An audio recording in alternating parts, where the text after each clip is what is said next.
문제 21번부터 보겠습니다. 다음 대화 상자는 필터의 상위 10 자동 필터이다. 지원되는 기능으로 옳지 않은 것은 이건 뭐야?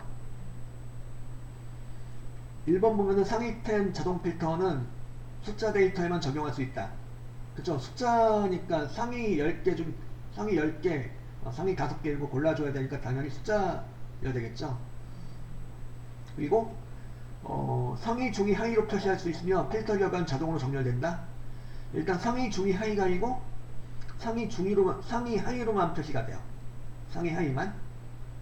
그리고 결과는 자동 정렬되지 않고 일단 상위, 하위로만 표시할 수가 있다는 거, 정렬은 되지 않는다는 거. 답은 그래서 2번이 되겠고요. 그 다음에 항목이나 백분율로 필터링할 수 있다. 필터 범위에서 가장 큰 값이나 가장 작은 값을 필터링 할 수 있죠. 이건 뭐냐면 이걸 직접 한번 해보면, 자, 이걸 가지고 여기 요 내용 가지고 제가 조건부 서식에 상위할 요측에서 상위 10개 항목으로 들어가 볼게요. 상위 10개 항목도 되고 퍼센트로도 되고 상위 몇 프로 혹은 상위 몇 개 이런 것도 되고, 그죠? 하위 몇 개도 되고 하위 몇 프로도 되고 이렇게 다 된다는 얘기죠. 그래서 상위할 요측에 상위 10개 항목을 갖다 무조건 10개만 되는 건 아니고 5개도 되고 3개도 되고, 그리고 이제 1찍어주면 뭐가 되는 1 상위 1 즉 제일 큰 거, 그리고 그 다음에 조건부 서식에 상위할 요측에 가셔가지고 하위 10개 항목 가셔가지고 하위 1 찍어주면 이건 뭐야? 제일 작은 거 또 표시할 수 있다는 얘기죠. 그죠?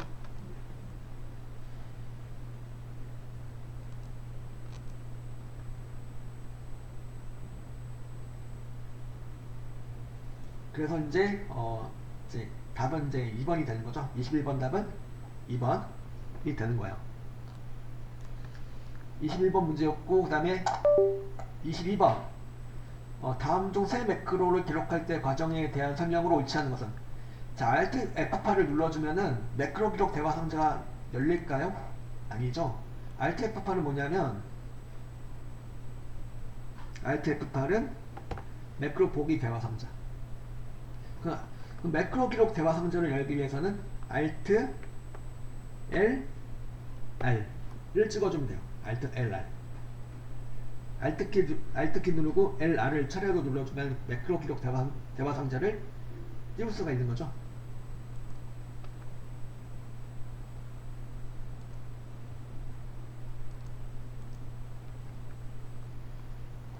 이제 일단 답은 1번이 되겠고, 매크로 이름은 서식 변경으로 지정하였다. 요건 문제가 살짝 잘못된 것 같은데, 요거 실제 문제는 띄어쓰기가 없는 거예요. 띄어쓰기.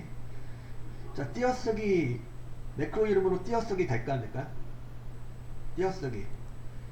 제가 이제 개발 도구 탭에 매크로 기록 들어가서 서식 하고 한 칸 뒤 변경했어. 이렇게 될까 안 될까요?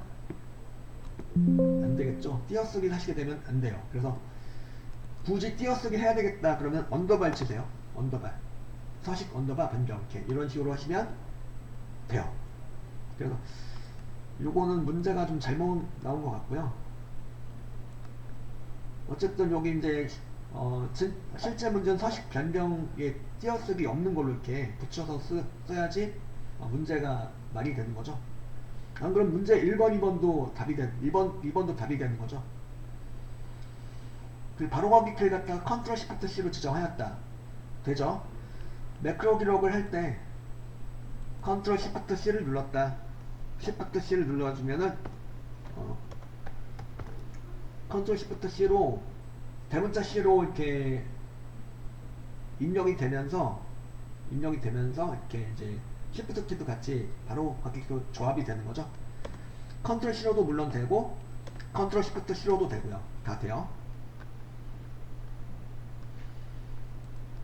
그리고 매크로 저장 위치를 새 통화 문서로 지정하였다. 그죠?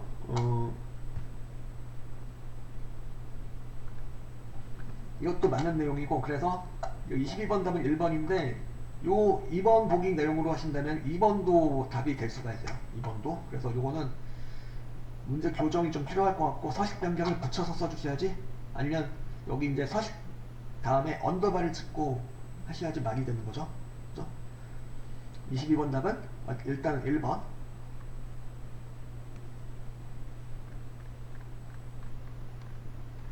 그 다음에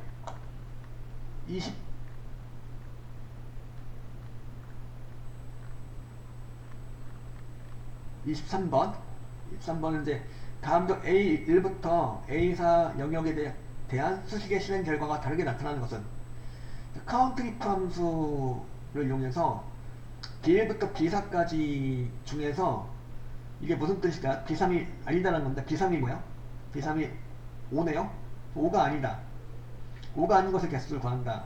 그럼 몇 개가 나올까요? 3이 나오겠죠. 5가 아닌 건 몇 개? 3개가 되는 거죠. 그리고 카운트 if를 이용해서 이제 요 범위 중에서 3보다 큰 거, 3보다 큰 거니까 3보다 큰 것의 개수는 몇 개? 3개가 되는 거죠. 그리고 인덱스 함수를 이용해서 A1부터 C4까지 잡은 다음에 4콤마2 하는 거니까 네 번째 줄이 되겠죠. 네 번째 줄과 두 번째 열이 만나는 곳에 뭐가 있죠? 3이네요. 그러니까 1번, 2번, 3번 모두 결과가 뭐가 나올까요? 3이 나오죠. 다 3이 나와요. 잘 따져보면 그 트렁크는 D3 나누기 2를 했어요. D3 나누기 2. D3색이 바로 뭐냐면 5죠. 5를 2로 나눴어. 5를 2로 나눠주면 뭐가 나와요? 2.5가 나오겠죠. 2.5를 갖다 트렁크가 뭘 해줘요? 0.5를 없애줘요. 그래서 2로 만들어주는 거죠. 2.5를 반올림하는 게 아니고, 트렁크는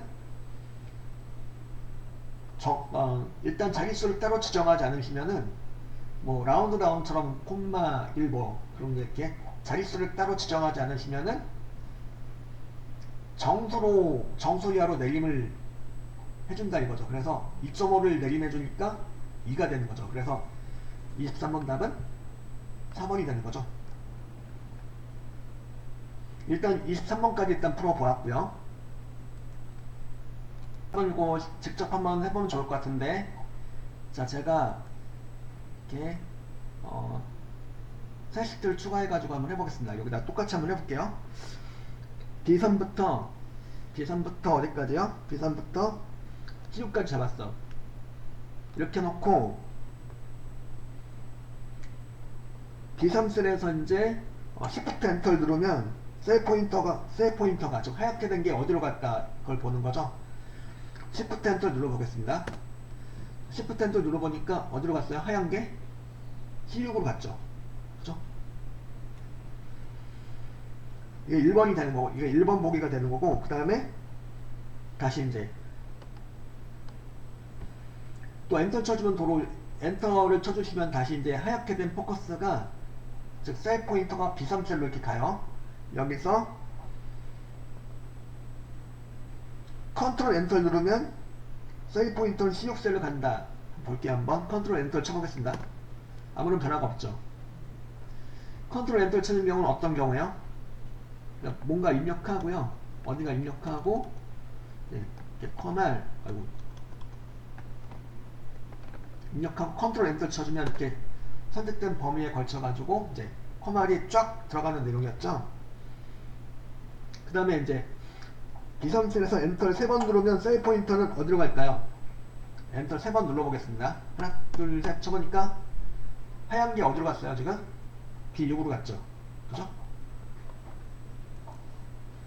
자, 3번 맞는 내용이 4번은요? 4번은 B3셀에서 다시 이제 B3셀로 이렇게 이동시켜 볼게요. 엔터를 몇 번 쳐주면 다시 B3셀로 돌아가겠죠? 이 선택된 범위 안에서 이렇게 포커스가 이렇게 돌아가요. B3셀에서 엔터를 4번 눌러볼게요. 4번 눌러보니까 하나, 둘, 셋, 4번 누르니까 하얀 게 어디로 갔어요? 보니까 C3으로 갔네요. 그죠? 4번도 그래서 뭐요? 맞는 내용이죠.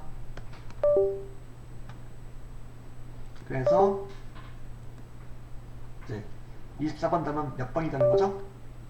2번이 되는 거죠. 컨트롤 엔터 키가 이제 효과를 발휘하려면은 일단 데이터가 입력되어 있어야 된다는 거. 데이터를 입력하고 그 다음에 컨트롤 엔터를 쳐주셔야지 컨트롤 엔터의 그 기능이 나타나게 되는 거죠. 24번 답은 2번이었고요.